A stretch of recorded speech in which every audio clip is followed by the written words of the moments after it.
Hi, I'm Dr. Jesse Scholes, physical therapist from Mugwanago, Wisconsin. Today I'm going to show you a workout for the deep core, transverse abdominis, deep hip external rotators, and also the pelvic floor.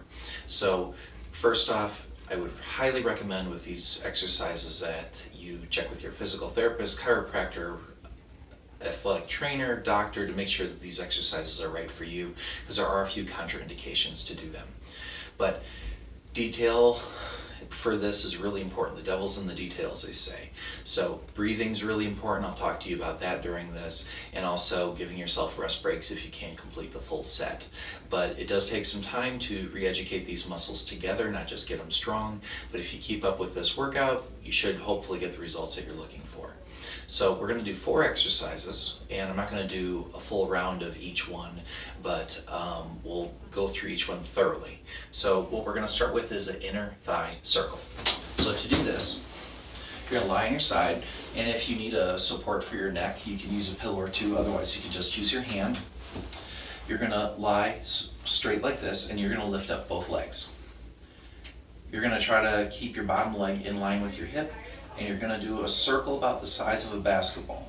You're going to do clockwise or counterclockwise, 15 of these, and then you're going to go 15 in the other direction. Slow about this speed. You might find that your control's not all that good, but it will get better. If you flex your ankles down, you'll get a little bit better use out of these muscles. And I mentioned about breathing. Every time your leg comes to the top position of the circle that you're making with your bottom leg, try to breathe out through your lips hard. You should feel your lower stomach kind of tense up as you're doing that. That's your transverse abdominis.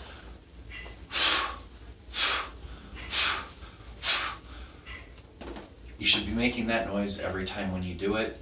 It does get a little bit awkward, I guess, if you're doing it in a big group, but again, if you're in a Pilates class and you're doing an exercise like this, the whole class is going to be doing it, so it's not all that awkward in that setting. It's kind of frame of reference. So after you do 15 in one direction, do 15 on the other, and switch sides, do the same thing.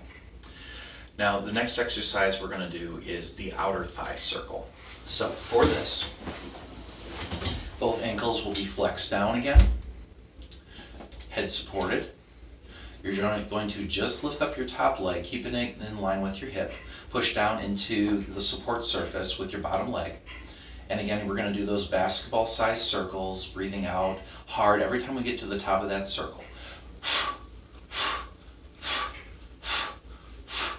Another thing to mention, it's easy to keep your leg in front of your body when you do this, but you want to make sure that the back half of the circle is behind your body. You'll use different hip muscles compared to the outer thigh. If you feel like your outer thigh is burning, you're probably doing these circles a little bit too far forward. But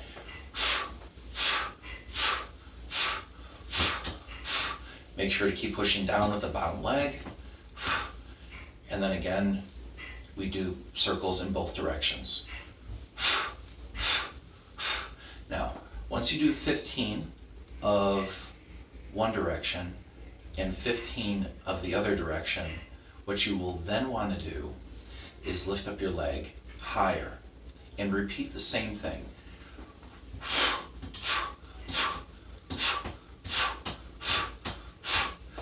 15 one direction, 15 in the other, breathing out at the top part of the circle and making sure that the back half of the circle is behind your body to target those hip muscles that you're looking to. Now, the next exercise looks kind of basic, looks like something that you've probably done in the past if you've done core conditioning or if you've been an athlete where you're part of a team. It's a leg bicycle where you're doing a crunch with it. So simply put, you're trying to keep your low back flat, switching leg positions to bring your knee towards your opposite elbow and the elbow towards the opposite knee. Now there's going to be 2 things that are a little bit different with this. First off, when your legs switch positions, you want to be pressing your legs into one another, so you're using these inner thigh muscles. Every time you bring your knee and elbow together, you want to breathe out. And you must make sure that your lower back is pressed down into whatever you're laying on when you do this. If you do that, then in that case, you're going to be activating all the right muscles and none of the wrong ones. Now for this, we're going to try to do about 20 repetitions per leg. If you need a rest in there, that's okay to do that.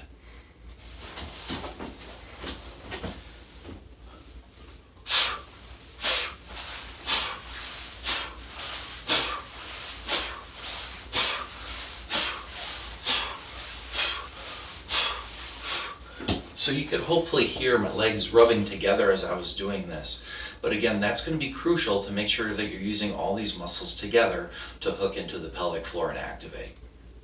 Now, the last exercise is a scissors with a leg pull. So you might feel like you're getting some hamstring stretching with this. You will probably be mobilizing your sciatic nerve a little bit as well. So if you've had issues with sciatica, again, that's one of those reasons why you might not necessarily want to do this exercise without getting cleared for it. But simply put, leg scissors, you're just going to be switching your leg position. Again, you must make sure that your back is flat. Every time one leg comes up, you hold onto your calf if possible, knee, or kind of thigh, and you're going to pull towards yourself. Breathe out. Switch. Breathe out.